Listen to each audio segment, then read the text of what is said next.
Hola, I'm Elias Torres, co-founder and CTO of Drift. You are listening to the American Dream podcast. Did you know that Drift is part of just 2% of VC-backed startups led by Latin American founders? Well, I'm on a mission to change that. On this show, you will hear from leaders who have achieved their own version of the American dream. We'll talk about what the process looked like to get there, the obstacles they faced along the way, and the work we still have to do to build the new face of a diverse corporate America. Bienvenidos a todos to the American Dream podcast. Today, I'm excited to welcome a special guest on the show. This is a historic episode for this podcast. Someone I known for a very, very long time before either of us were entrepreneurs. Sami Shalabi is the founder and chief operating officer of Outcomes for Me, an AI-driven patient empowerment platform that helps cancer patients navigate their care and gain access to personalized treatment options. Before Sami started Outcomes for Me, he spent nearly 12 years at Google, where he built out the Google News products to over 1 billion users with teams of over 150 people. Today, Sami and I are going to talk about Sami's career journey has looked like and where he's headed with Outcomes for Me. Sami, welcome to the show. Long time, my friend. Thank you for having me. Always great to be with you, my friend. To give the context to everybody, we were very young. Sami and I are about the same age, and we're exactly the same age. And we were like young whippersnappers, 21, 22 years old, working at IBM. And Sami was working with this unreal group of developers and the Lotus organization here in Cambridge. I remember that was like probably 1999, I think it was like. I think I went to Westford, you guys had the Cambridge office. I was a young IBMer, first time, full-time employee. And I love building things on the Lotus Notes platform. And so get to meet the people that created Lotus Notes. And then in the room, everybody was like, this Sami, this guy is amazing. And you were building Lotus quicker at the time. I remember that day like if it was yesterday. I remember the room. I think like you were on the floor discussing something with Ned and Miguel, and I'm just like trying to butt myself in. Like I want to hang out with these guys. That was awesome. And look at what has happened since then. Let's talk about that. So we were at IBM, and you did what? What did some crazy thing you thought of? Before kind of getting what I did, it's probably I think relevant here is I'm not a U.S. citizen. I actually grew up in the Middle East. Came to Massachusetts, literally 2 suitcases. My mom put me on a plane and sent me, and I went to MIT. I didn't actually come wanting to do computer science. I actually came wanting to do mechanical engineering because I didn't know what computer science was. I like computers, but I had no idea what a computer scientist is. So kind of fell into that and fell in love with the domain. And this was the early days of the internet, and there's a lot of funny stories of discovering the internet and email and all that.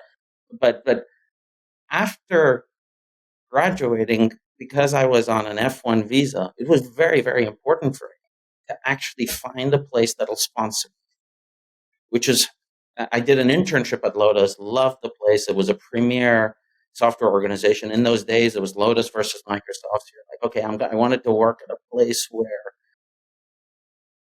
you learn how to build professional software at the highest level, which is why I went to Lotus, and I stayed there for 7 years because that's how long it took for me to get my green card.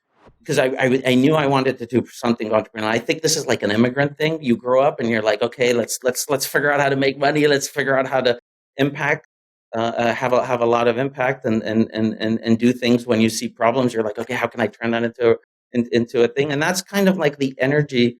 I came in with Lotus with the humbleness of like learning from some world-class engineers. It was also early days of the internet.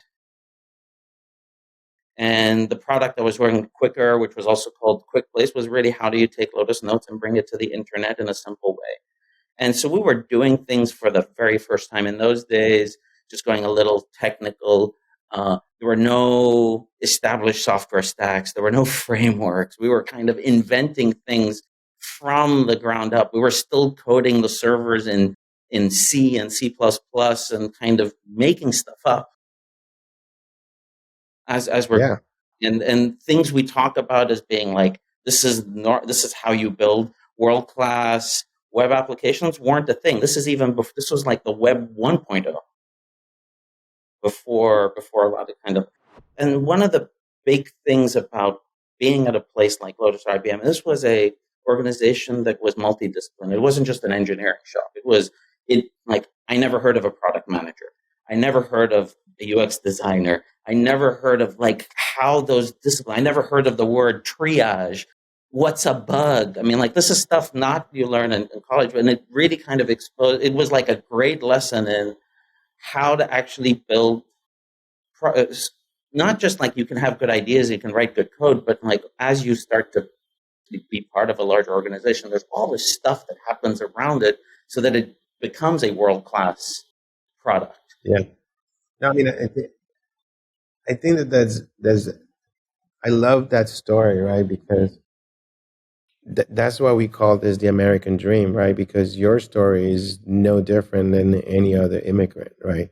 The whole two pieces of luggage is the same thing. I came with my mother. You came by yourself, huh? Straight into school. Yeah. Wow. I mean, it was actually because I'd never been to America. I mean, I was fortunate. I went to British schools in the Middle East, but I understood Middle Eastern culture and British culture. I just didn't understand American culture. I mean, this is also an era. This is again, I'm dating myself. 90s. There was no internet. The way I discovered MIT was there was a TV program that showed a robotics competition. My father was a mechanical engineer, and he said, you should go there. That's where all the smart people go. And that's actually how I discovered MIT. And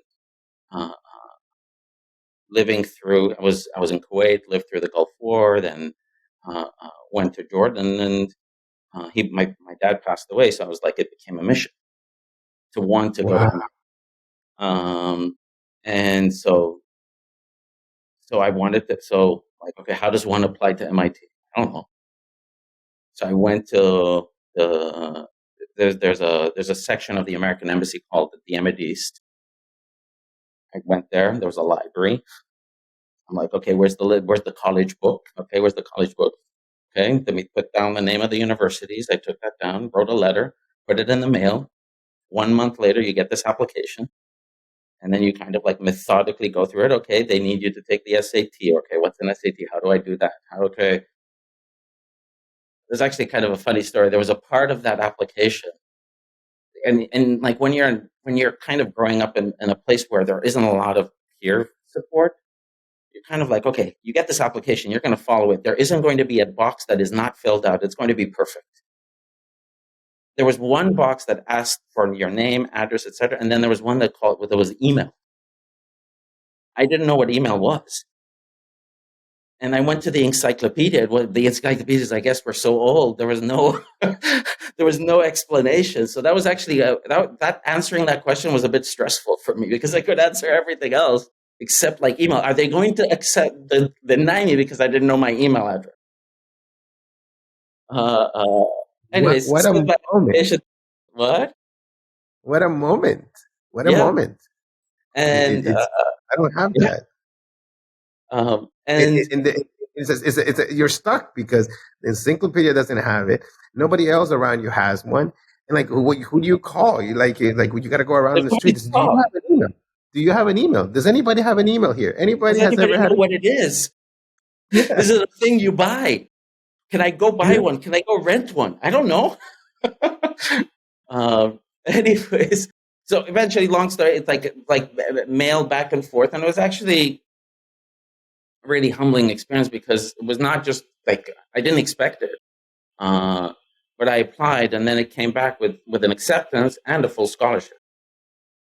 So that was like a transformative moment, and this is actually where, like for international students, there are very, very few universities that offer scholarships. MIT is one of them. I think some of the Ivy Leagues also do it, which is put aside, this is just my opinion now being an American, this is America's secret weapon. They can get like unbelievable talent to come here. And the thing is when you come here and you build a life. I mean, you end up building a life because you see the opportunities in this in this country. And anyways, so I got my letter, and then my mom gave me a bunch of money. I had 2 suitcases, flew to Logan Airport, came out there. I had a piece of paper that said 77 Mass Ave. Okay, that's the address. I get into a cab, take me to 77 Mass Ave in Cambridge. And then you show up and you're like, okay, let me just follow everyone to where they're going. Okay, there's a bunch of people. All right, they're going to the student center. Let me go there and figure it out. Like, hey, and then I had a much heavier British accent at the time. Hello, my name is Sami. I just arrived, and then, and then it was a very welcoming experience. They set me up in a dorm, and 5 years later, ended up first year transferring from mechanical engineering to CS because I discovered that, and then ended up at Lotus. While I was a student, I was always a hustler. I always had a side hustle. When did you? By the way, I just love that this was a mission for you because of the words of your father. That's so special. It is transformative. Just the words. This is why we have to Yeah, always think about the words that we tell others. Right. The word yeah, that simple could just change your life. Right. Out of yeah, anything your dad could have ever done, that was probably one of the most important things he did. yeah. You should go And there, Sammy. it was, You should yeah, go you should there. go there. And it was like a comment as part of watching a TV Whatever. program.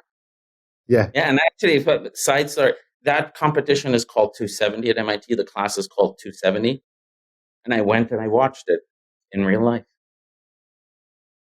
Wow. Wow. No, yeah,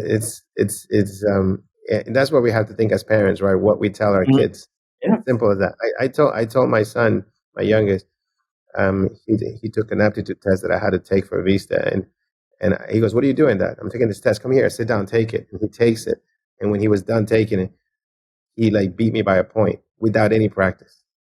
And I Wow. said to him, "You're so smart. It's like, you can do computers." And he goes, "No, Dad, I don't understand them." I go, "You absolutely can." They're like, "What are you talking?" He's taking CS in high school now. Great. Uh, Yeah, and, I'm trying to and convince my son to do CS. He took a programming class, but it's not sticking the same way when I was messing with computers. But you want them to like have the drive, have the work ethic, and also follow a passion. and follow a passion. Yeah, yeah.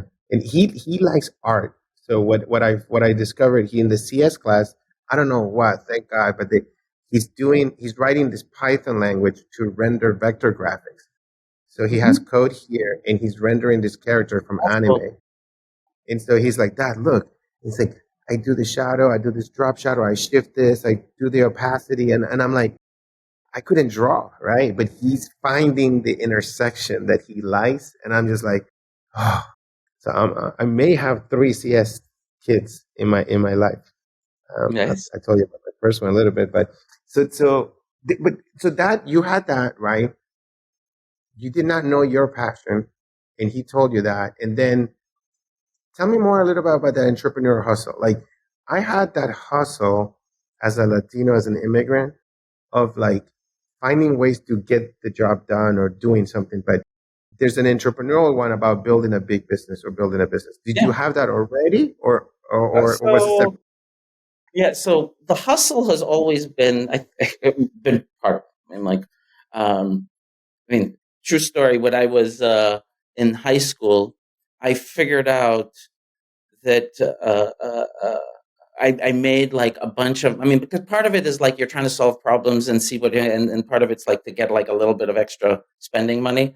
So I had a little program that like I kind of coded slash copied, which would basically, if you answer a few questions about your palm and the lines on your palm, it'll actually give you. I found like a thing that said this line means this line's mean that. So you answer a bunch of questions, and then I went to the and then my cousin was at the local college, and I said, "Hey, why don't we like offer like computer generated palm reading?" And it was like I made like a couple of $100 doing that, which was, I mean, at the like Jordanian money, that's a lot of money. No, that was some real hustling right there. Yeah. So just like taking like, okay, it's modern, it's this, and so the concept of like hustling is like, I think it's my dad also had his own business, so you kind of learn from. I learned from him that like, okay, this was like things don't just happen. You have to go get them. You have to go. And I used to actually do a lot of. I mean, one of the things he figured out. This is now in the 80s. Uh, uh, uh, he figured out if you actually present, because he did a lot of contracting. If you present your reports or your RFPs using computers, not hand drawn images, people think you're more advanced. So this is like the connection of like, hey, technology can unlock things. So I used to do all these drawings for him using like some CAD program that I had on my Oh wow. PC, and then he would get those projects. So you kind of like, this was, I mean, like I'm talking about, it's like subconsciously you realize, hey, technology can give you an edge if you know what you're doing. And it can also create a tremendous amount of efficiency. I mean, even at the time, like word processing, people used to actually type with like a typewriter, not with a, and Yeah. the thing is like if they had feedback on the RFP, we'd just go edit it and it'll be You don't done. have You to don't have type it again. the whole thing. If you Yeah. needed to change something in the architectural drawing, it was a small edit, not redraw the whole hand-drawn thing. So it was just like it Absolutely. created like an art, like you realize this thing, like technology can actually drive tremendous efficiency. And I got Yeah. experience with my dad, got experience. And then when I went to MIT, I discovered the internet, web pages. So like the thing at the time was all these classes realized they needed to actually have websites to actually describe the curriculum, Yeah. and that was like an insight I had at MIT. So I used to go to professors and ask them, "Hey, do you want a website for your thing?" And this was at the time there were no tools. There's nothing like Right. any of Right. the tools today. You're You like were just coding in H. VI, HTML, right on the you like the classes were like tilde CS, Yeah, 50. Let's say yeah. drop So files. I used to go around and ask them, "Hey, do you want a web page?" And the way MIT works is like they actually will cover the cost on the behalf, like the school will pay for it. So I had this whole thing where I was like running around at school trying to get, and then I ended up hitting capacity. So then I taught some other students that I knew like how to do it. And I had like this mini consulting operation going at MIT. Uh, uh, and that kind of mindset has just been with me everywhere I have been. Even at Lotus, you're like, okay, what's there interesting to do? But the difference is, I would say, I think that was the transformation. I would say when you were asking, like, okay, like from trying to solve problems to like thinking at another scale. This is actually the thing I would say that was part of the MIT experience, and I would say part of the Lotus experience. And then later in my career in the startup, especially at Google, like the scale of thinking and the scale of opportunity is actually something you learn. You realize, I mean, as an individual, as you're growing and building skills, you don't really realize your potential and the potential one can have the impact. And it's definitely been amplified through technology. Yeah. Uh, as a technologist, you're really, I mean, like, it's one of the most shocking things. A small number of people can build software that can transform the world. It's kind of nuts. Uh, uh, uh, Yeah. some of which I've been partially and I've been part of, like a lot of great companies, and I'm sure it was the case at Drift. Like it started with the small nucleus, and look at you now. That's powerful. I think that that's an interesting inflection connection between two things. One is that little hustle attitude that you and I share as immigrants and growing in places with scarce resources, right, where you had to hustle. I don't know. My stereotype would be that the Middle East is way more hustlers than Latin America. I think we're more social and like we enjoy, but like that notion of like more business selling and stuff. I think there's more experience at that. I feel like than it is in Latin America. I mean, I don't, I'm not. I mean, one of the things. I mean, this is a true story. When I came to America, it was the first time I met Latin American people. It was the Yeah, first of like meeting all sorts of people. right. And Yeah, actually, it's one of those interesting. Like a lot of my best friends in college were because there was such overlap in the cultures. yeah. Uh, No, there uh, is absolutely, but I just I'm underselling myself. I feel like like that not as many businesses, but the hustler of like when you are a scarce resource that you have yeah, to get something done and you have to find a way. And so that's like the seed, that raw talent that we have. And I love what you said about the scale. It has to be learned. And what I'm trying to say is, I feel like an American entrepreneur that has been born here, they might have more access to learning about the scale first. And so they're trying Hmm. to build things just because they know the scale potential, right? The mechanics and the levers, right? We have to go stumble our way one step at a time with the Hmm. hustle and learning the scale until you know what you can achieve, right? What's possible. Yeah, but I think also I mean, that was when we came to America. That was actually very, very true. I mean, I never heard the word entrepreneurship. I didn't know what is. I mean, I call myself an entrepreneur, but I was like, Yeah. I didn't know that was a thing. There were Right. no entrepreneurship classes. The whole concept of, I mean, like everything was so foreign. Now, I mean, with the internet, with the access to information, our children are getting more and more exposed to this. Yeah. And I would argue in those, like, there are now more framework for actually taking an idea and breaking it down and seeing it. I'm like, I mean, early days, like I didn't know how to, like, I didn't know what a TAM was, Right. or even to think about it. You're kind of like the way you think about the way you think about creating businesses is it's all about cash flow Yeah. as opposed In to it's just a very different way of thinking, and that's what's learned, and it's definitely getting better. But that's I think the opportunity, especially with folks who are new to this, is it's a learned skill to think at scale. And I would argue my time around this, the scalable thinking got a few orders of magnitude larger at Google. Yeah. I mean, And in that 12 is, years at Google, you walk in and like, okay, you're thinking about products and you're thinking about millions. And then one of the things, like one of the moments for me at Google was when I was working on my very first product there. It was actually a great environment. There was a lot of flexibility, but like we got to a million users very, very quickly. And the reaction from folks around me, I'm like, if you're a startup million, pop the champagne. We're IPOing tomorrow. Let's go. And then yeah. At Google, all the response is like, no, no, no, no. That's not like that's nothing. You need to be thinking in the hundreds of millions. And you're like, holy moly, okay, so how do you think at that scale? How do you and it just starts to change the way you think and the level of ambition. And because it has implications, it's the order of magnitude of thinking because it starts to change how you triage things and where you spend your energy. And that's actually one of the things I spend a lot of time with my team at Outcomes for me is like, how do we think about scalable thinking? I don't want to add 100 users or a million users or 1,000 users. How do we own the market? Yeah. And that requires a very different set of tactics than growing 10%, 5%, whatever those percentages, smaller numbers. How do you add a zero? How do you add multiple zeros to the problem?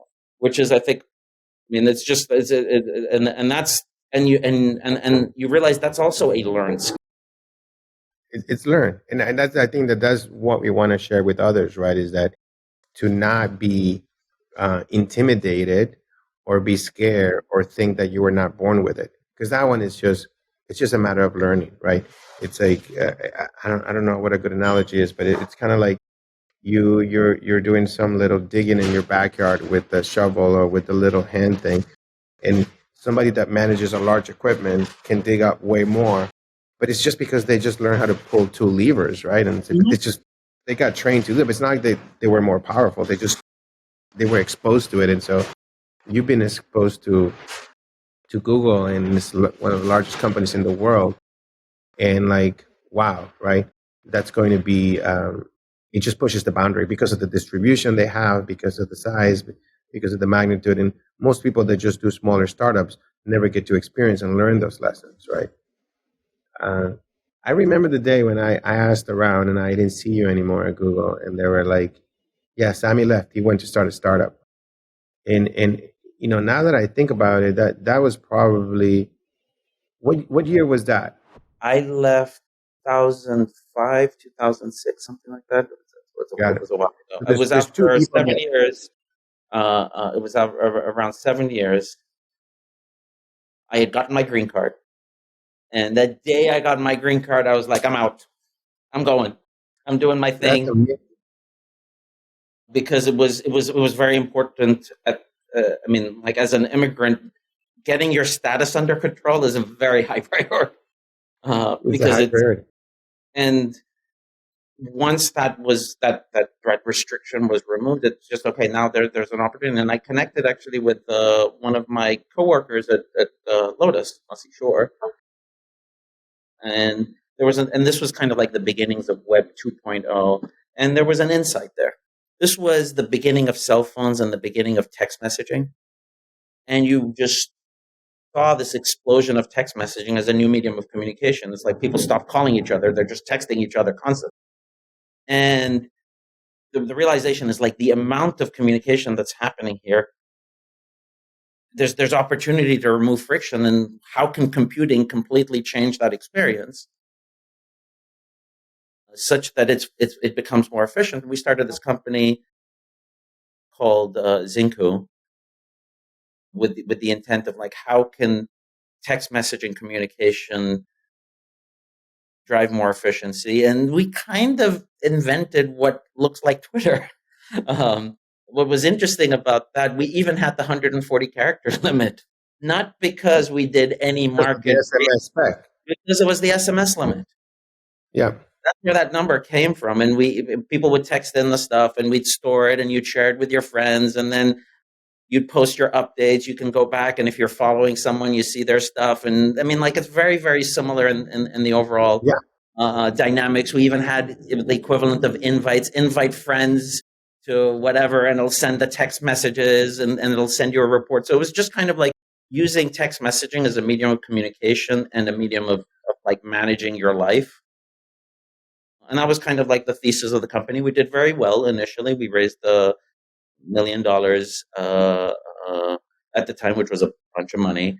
For me, it was like, I mean, these numbers were just like, what do you mean $1 million? Am I a millionaire now? I don't know. but it was just kind of like the first exposure to the whole VC world, raising money. I didn't know. I mean, like, I heard of Who invested? Who invested? at the time it was Flagship Ventures, or like it was a dabbling in health in consumer. This was Web 2.0 at the time. So we raised a bunch of money, and we had. I mean, we're still operating very lean, very nimble. I mean, we were like 4 or 5 people max at the time, and this is again the power of technology. You can build a lot of stuff with a small number of people. And we were slowly rolling it out on campuses, et cetera, to kind of tune the product. And this is actually also where you learn distribution is super hard. I mean, I think we talked about this. First time founders think about products. Second time founders think about distribution, because you realize Right. it's one of the hardest things. So we were kind of getting some traction. And then in the middle of like, okay, we're about to go raise our second round. Google knocked on our door and said, "Hey, we're interested in what you're doing. You guys seem to like think about mobile very differently from anyone else we've seen. You guys look like you're building a platform as opposed to just a solution."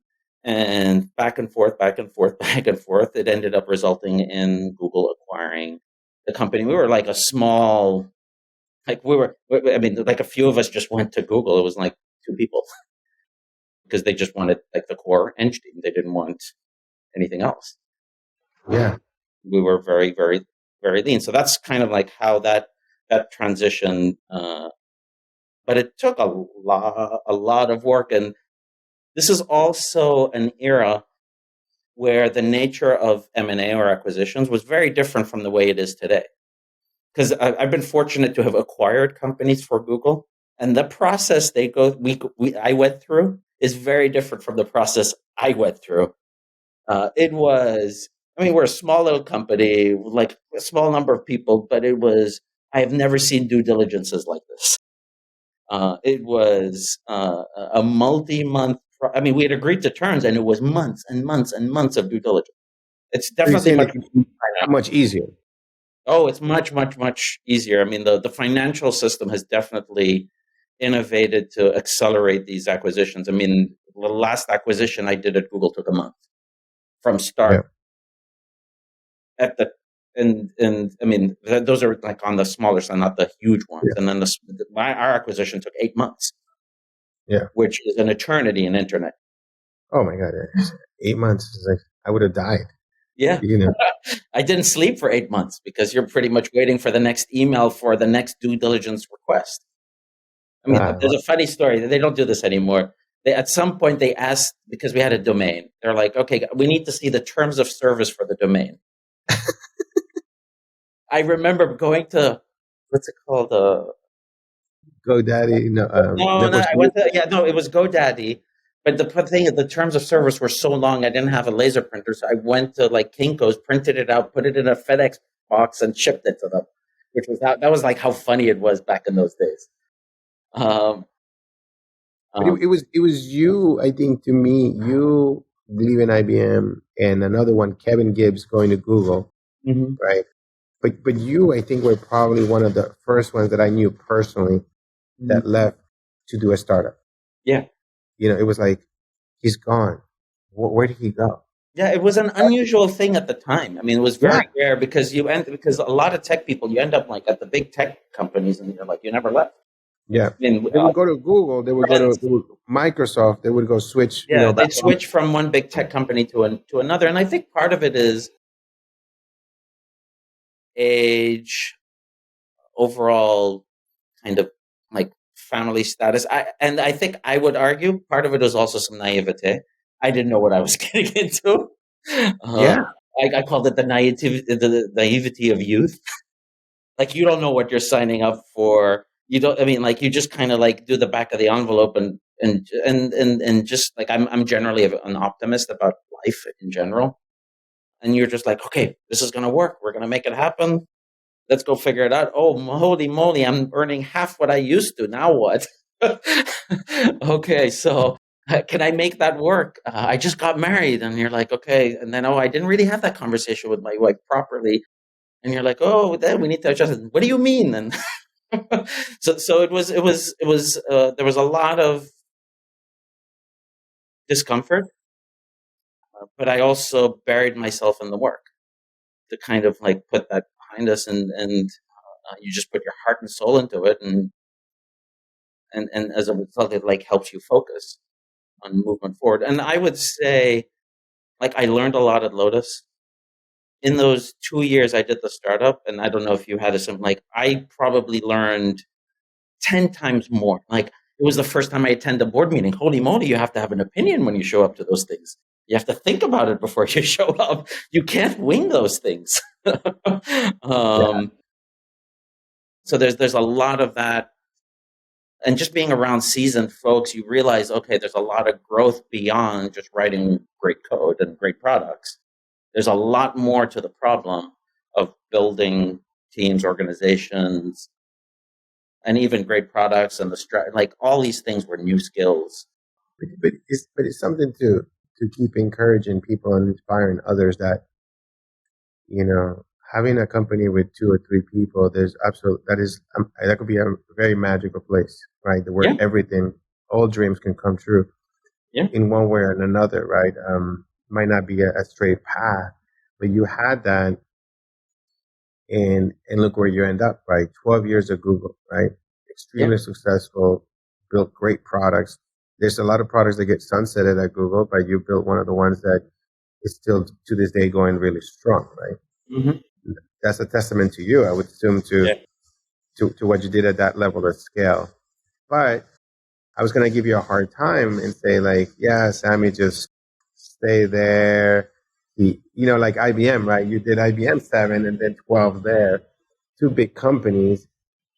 And I'm kind of happy that I did 10 years at IBM and I've done like 15 in the entrepreneurial world, right? And I don't think I'm ever going back, right? It's like, I like this world of building and creating. And I'm so impressed, right, by you that you had that short stint, with Cinco, and now you're like back at it again. So tell me, like, what that must have been a huge yeah. decision. So there's several sides. The entrepreneurial hustle, those 2 years at Google actually was what made me, I think, very successful there because I just thought very differently from it was just like it's just like the hustle of that, and what it does is it makes you much more well-rounded. And like just kind of like just building on one of the things you said, like from it, 2 years of doing your own thing will make you a better person wherever you are. Big company, small company, next startup, new startup, whatever it is, because you learn so much from those, because there's the problems you will see and solve are much more real. And the difference is there's very little like, hey, my boss, make it go away. You're the boss. So you end up having to really solve some problems normally you wouldn't have to, like everything from so so at Google, one of the things you learn scale, you learn that you can actually build products that can fundamentally impact the world. In the case like I did was leading the reimagination of Google News around which was triggered by what was happening in the United States around the presidential election between Hillary and Trump, and the news industry's relationship with Google got really sour. It's like, you're proliferating fake news, reinforcing filter bubbles, destroying our business model. What are we going to do about that? Which actually triggered kind of the formation of a group that I ultimately ended up taking over, which was like reimagining what news is like. And the ambition there was like, we are going to actually solve a much larger problem, a societal problem. We're helping people get involved, and it really kind of like, and you learn the discipline of how, like, what does that mean? What does news mean for people? And after doing that, you kind of like, you see the success. When I took over Google News, it was a big product. And then in the 1 year after its launch, we more than doubled, added another billion users, which is kind of crazy. But, and that just didn't happen organically. This is actually where, like, I learned a lot about the problems of the way a brand will get you a certain number. You actually have to think about distribution in order to reach that scale. And there was like all sorts of work we did about partnering with folks, viral flows in the product, because it just doesn't happen. This whole organic thing, yes, it does happen, but it's so hard and it's so rare. You have to be very, very. Part of it has to be design, and I think you're right. I mean, the lower bar, the entry bar for Google might be higher than most every other company, and you get that for free. But anything else after that, you have to earn it. You have to design, you have to iterate on it, and think and innovate. If not, it's not going to be for free. Yeah, I mean, which is why a lot of Google products fail, right? People think just because they're Google doesn't mean you have guaranteed yeah. success. I mean, so this is I learned this. If you have a thing with a Google name, you're going to get 1 million users. It's hard to get more than that. You actually have to be intentional. You have to think about distribution. This was like our relationship with Google Play, which was basically built on the relationship with Android. Android was exploiting primarily its relationship with the phone manufacturer. So that's that. Those kind of relationships are the things that drive like incredible growth. And if you a lot of highly distributed products kind of did that by doing the very clever partnerships and very clever product flows to kind of get them at that level. But coming back to your original question, which was what happens. So you work on these societal problems. A couple of things happen. A bunch of family members got diagnosed with cancer. And being in Boston, which is kind of the mecca of healthcare, everyone's calling. Hey, do you know an oncologist? Do you know an oncologist? Is my doctor, is it right? Is what I'm getting wrong? Is it this? Is it that? And because I'm fortunate, I have a network, et cetera, I'm able to kind of answer these questions. And the thing that kind of blew my mind is the more you dig into this problem, there's a tremendous amount of friction. The information on the internet is so confusing. It is incredibly confusing. I mean, like, you ask any physician, they hate Dr. Google because most people's diagnoses are highly nuanced like their actual treatment is the function of their diagnosis and the test result.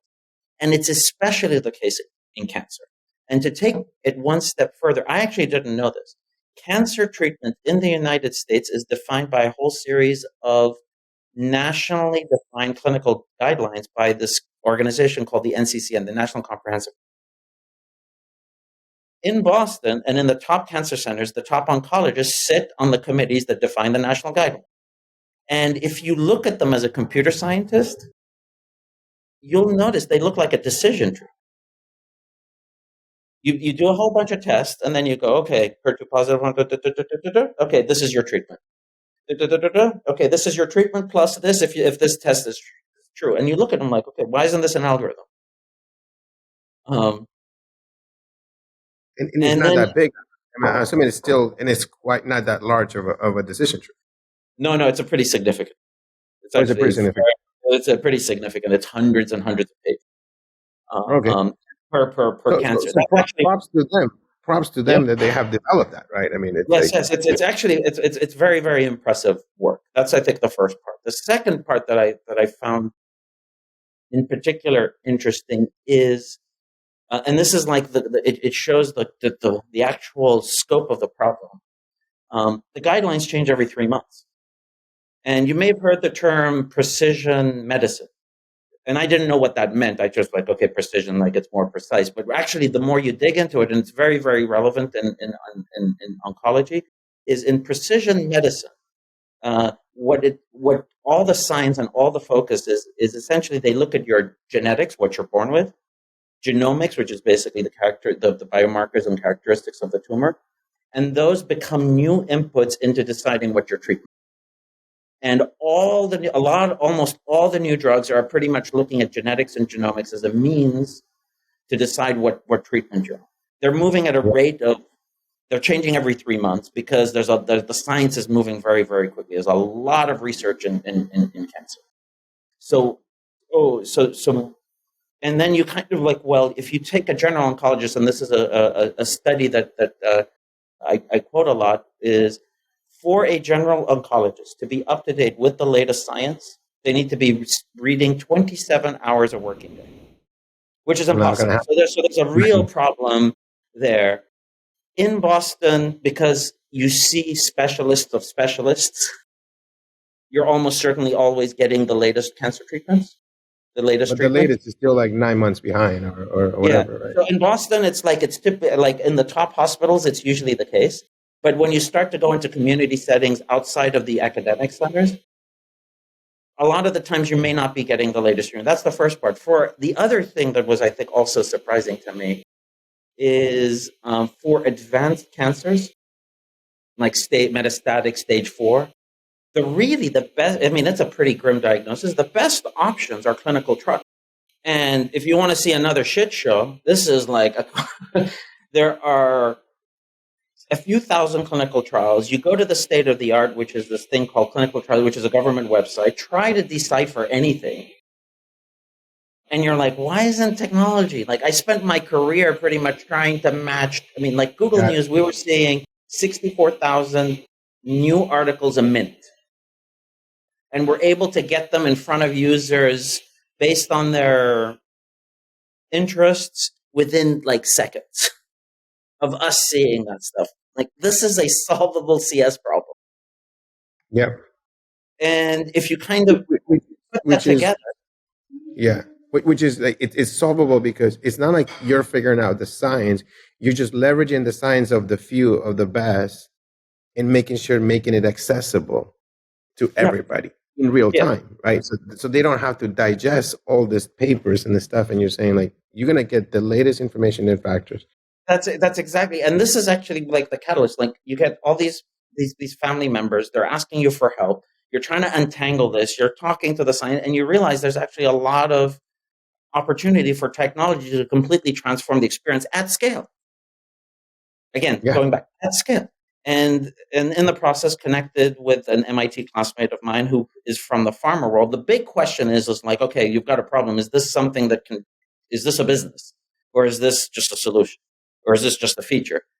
And after kind of spending a lot of time, there is a business, which is about helping people get on clinical trials, getting more awareness around the latest treatments. And if you approach it from let's build a product that solves people's cancer journey, not what's their treatment, their entire holistic journey, and you kind of enhance it with sponsored experiences that are about helping improve their journey, you can actually make both sides work. And that was kind of like the catalyst. So I started off as an advisor with the company around this problem, and then you see the friction, you see the opportunity, and you're like, okay, this like we can actually do something transformative here that is not about just building an oncology solution. We can actually fundamentally change people's outcomes at scale. Primarily by empowering people to have the information. Like when people ask, what do we do at Outcomes for Me? The thing that commonly comes back, you're going to tell me if I go to the Mayo Clinic, what they're going to tell me without me having to travel by just answering a few questions? And the answer is yes, because they're going to tell you what's based on these national guidelines, what's in the guidelines. And then when you approach the problem as a technologist who enjoys building consumer experiences, it's not about just features. You need to think about the entire journey. And this is the thing, and like when you think about it, the journey, now you need to start adding all these other things, because now you're creating an engaged product that people use, that actually is providing value, that's providing support, that's actually helping with their emotions, that's dealing with mental health, that's dealing with compliance with mecca, and then suddenly all this stuff comes together. And it's like, oh, this is like a pretty big idea with a pretty big solution. Yeah. That was kind of like the transformation where it was initially catalyzed by what was happening in my life. You see a problem, and the latter half is like, well, if that is the problem, is there an opportunity to solve this at scale? This is, again, like the thing I learned. Like, you need to think about that order of magnitude. When you think about it that way, then it becomes like a pretty big opportunity that you also feel great about too. Wow. Yeah, no, this is fantastic. Makes a lot of sense, and it's super inspiring, right? To be able to recap that journey from you should go to that school, you should go to that competition, to show up knowing nothing, to doing whatever it takes, not complaining. You went to IBM, you kind of triaged that, and you said, okay, I'm going to go work there because I need my visa, I need my green card, right? Mm-hmm. Then you become an entrepreneur, learn to do the work, and then you get exposed to scale, right? I mean, we had some scale at IBM, but you made an impact, right? Because we're still dealing with this problem with the news, right? News is a complete disaster. But you got to play it and try to solve it at the highest levels. And then you just run into this, unfortunate events, that series of events, but your mind is now thinking at scale. Yeah. And now you're like, how do I solve this for the whole world? Like, I mean, it's like, if the best doctor is just going to triage something in a decision tree that is outdated, at least I'm going to do that automatically and make the same decision for you in real time, right? Yeah, and you can change the lives. I mean, you we're curing cancer little by little, right, with advances. But this is the dream of AI, right, to be able to say, like, everybody gets the same treatment. You could be in the jungle in Nicaragua, and you can, through a phone and through a text message. Right. I mean, one of the saddest things about at least the actual, when a drug gets approved, it takes years for it to actually make it to the health throughout, to actually get disseminated. It starts with the top cancer centers, but it takes a long time for it to get prescribed. And that's actually, I think, our big opportunity is help people get on these new innovations. In the case of clinical trials, get them onto trials earlier, because they're so hard to untangle and figure out. And that's the kind of stuff that actually changes people's outcomes. And the difference is like thinking about it scale, but the solution we're building is like helping one life at a time. But you can build infinitely. You can build. You can do that. I mean, we've been, and it's been like a great couple of years, because 1 in 4 breast cancer patients are on the platform. You know this, which is great impact. We know we don't measure it, but we know anecdotally that people are actually using our app to get on trials and argue with their doctors. Like, no, the app told me I can get on. The doctor says no, and then they've emailed us like, your app actually got me on a clinical trial that's actually going to fundamentally. Because how is the doctor? The doctor has no time to like breathe or eat lunch, right? Yes, So and then if you actually look at the health, like the challenges in the healthcare system, the actual time doctors spend with patients is shrinking because the system's trying to make it much more efficient because their time is expensive. And cancer treatment is like psychologically, it's like very, very, very challenging. And most patients want infinite time with their doctor to answer all their questions, let alone the emotions, etc. And if technology can help make that time more efficient and more pointed, that's empowerment. And that's kind of like just to get to answers, just to get to like at least spread it. Go to this clinical trial that they're waiting for people, right? Yeah. And so if you can qualify them for them, it's like it's just an amazing. It solves the problem on both sides, right? Yeah, I mean, one of the things actually we spend a lot of time with patient education. Half the time, it's like I don't even know what questions to ask. Why is that relevant? And so we've been spending a fair bit of energy just like helping with the treatment. The other interesting thing where, I mean, we're going to spend some time on solving that is after cancer treatment, people's care transitions from the oncologist to the primary care.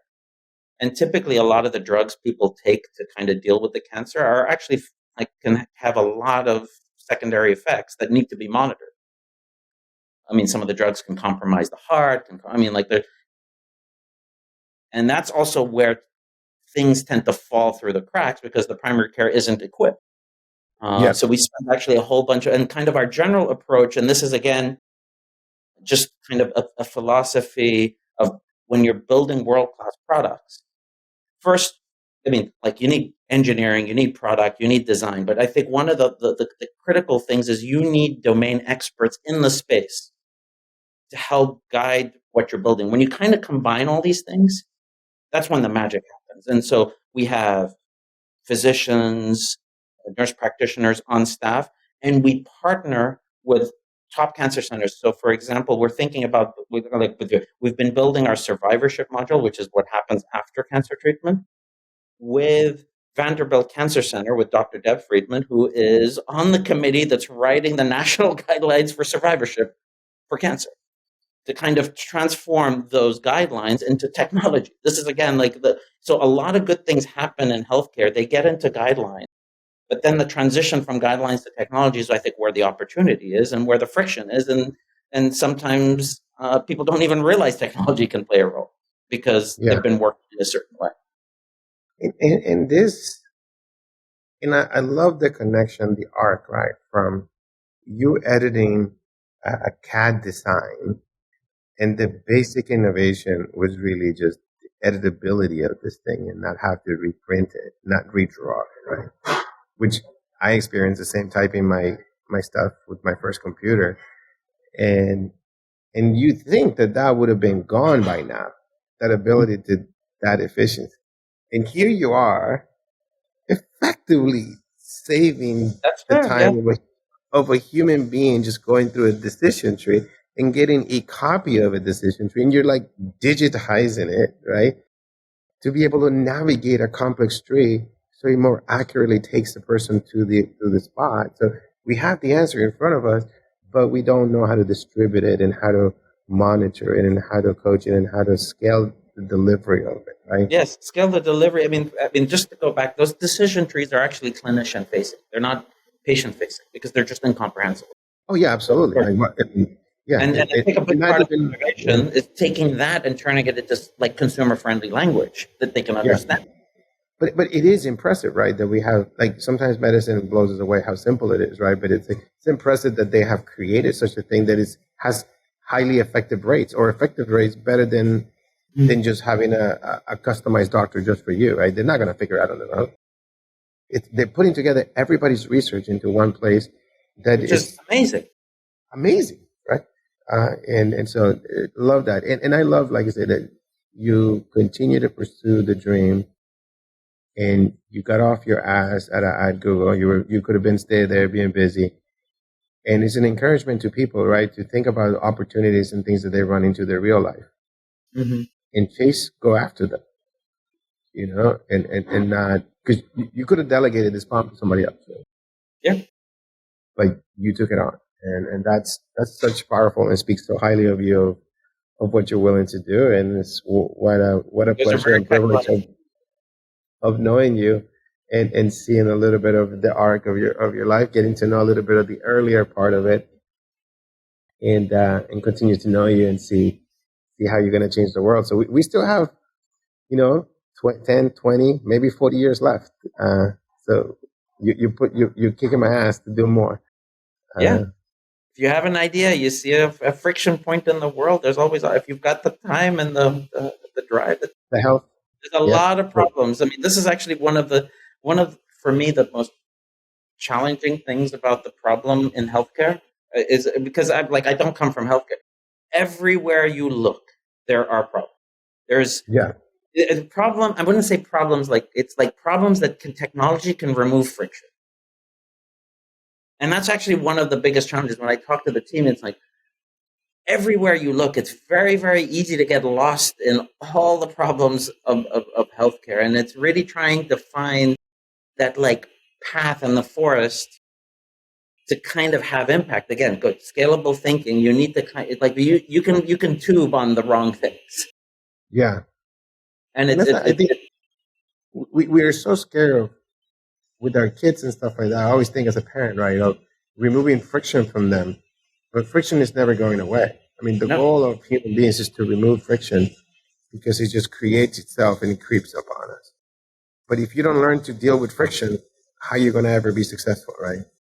yes, and it's not just deal with friction. It's uh, also being able to identify it. To feel it. Like Yeah, sometimes people are numb to it, right? yeah, And they're, but that immigrant thing is, I think that's what we're susceptible. Part of the hustle is the mm-hmm. ability to detect the friction, right? And be Yeah, able to say, why am I, it's like, this is not working, right? It's like, so wait, it's kind of like they say salespeople, they're like water coming down the roof. mm-hmm. Water finds the path of least resistance, Mm-hmm. always going down. And so, like, that's what a hustle is, right? It's like when you're like moving like water, because you're Yeah, like, I want to avoid yes. it. And I think the other half of it is that, especially if you've come from if you've been in a developing country, the level of friction is just like another level. Yeah. Like this, I mean, first thing, actually, this was the experience for me. I mean, getting a passport in the United States was like, for me, like an eye-opening experience. I mean, getting a passport in another country is like I mean, like it's easier to go to the doctor, get a colonoscopy, and come back than sometimes to get your first passport. Yeah. I mean, I was, when I got married, um, I was going to Ecuador with my wife, and that was 20 years ago. And they changed the law that, I'm from Nicaragua. I didn't need a visa at that time when I checked, but when I got married, they changed it that I needed. So they did not let me get on the plane.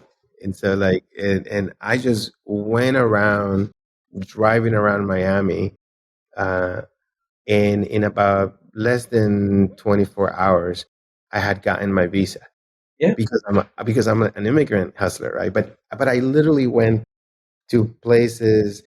I don't have a network, but yet we found the consulate in some building of Ecuador, and then who was there. It's funny because this guy came before me, and they said, the bell says, do not ring the bell more than 3 times or something like that. And the guy goes, ding, ding, ding, ding. And so the person comes out and he goes, I need my visa, stamp it. And the woman goes, no, we can't do that today. Come back tomorrow, because the guy violated the rules.